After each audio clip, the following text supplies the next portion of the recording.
huwag nating limitahan ang pag-aangkat ng mga produkto natin sa Amerika lang. Unang-una, wala kang magagawa dyan pag nagbigay ng ganong taripa ang Estados Unidos. All you can do is to negotiate with them na kung maaari, mababaan, ibalik sa dati. Pero may remedyo naman dyan eh, kahit na nga, kasi karapatan nila yan na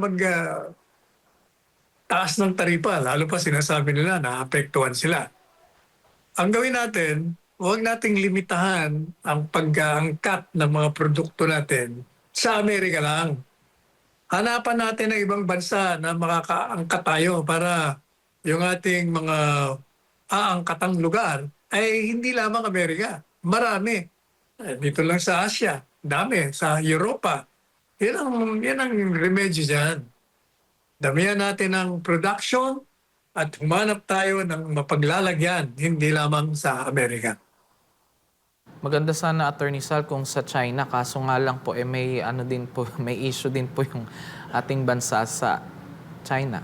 Ano po sa tingin ninyo? Hindi lang naman ang China ang bansa. Ilang bang bansa natin? Daan-daan ng mga bansa. Marami tayong pwedeng pag-angkatan. Hindi lang ang China.